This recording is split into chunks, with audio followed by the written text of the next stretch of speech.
Let's take a look at Transformers Studio Series More Than Meets the Eye collection. Perceptor, Ramhorn, and Ratbat. Here they are to the box, and they look fantastic. I'm glad we got a new Perceptor, and I'm glad we got a new Ratbat, and oh boy, we finally have a modern Ramhorn that isn't a friggin' Titan Master.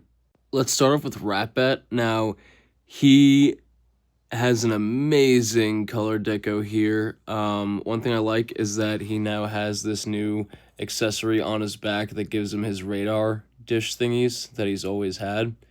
So, yeah, that's pretty cool. You have to take it off, and he's effectively a parts former for his cassette mode, so that's unfortunate. Here he is in his tape mode. Unlike Perceptor and Ratbat, Ramhorn here is not at all a repaint.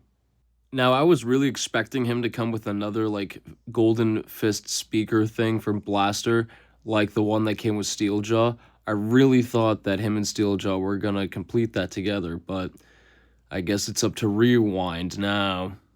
Here is Ramhorn in his tape mode, and let's see how he fits in Blaster, see if he fares any better than Steeljaw.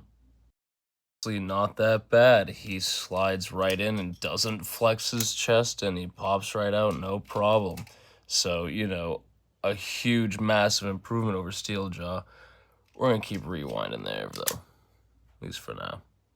Now on to one of my favorite Transformers ever of all time, if not my favorite Transformer ever of all time, Perceptor. So this is the third use of this mold. This is including Magnificus, who is right over there.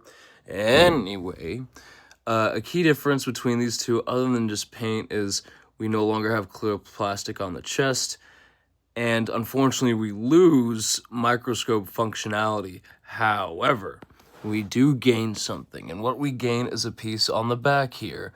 So now, when his head flips away, it's not just in a hollow back. Here he is in his microscope mode, and man, that looks amazing.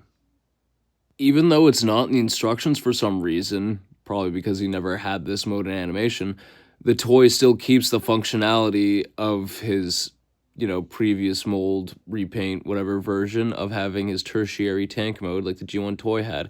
And I grew up with the reissue of the G1 toy, and I always had him like this, so I didn't have to parts form these things. But I always thought, like, how he was supposed to is he was supposed to be flush, and I like how this just confirms my avoiding parts forming headcanon. I love this guy.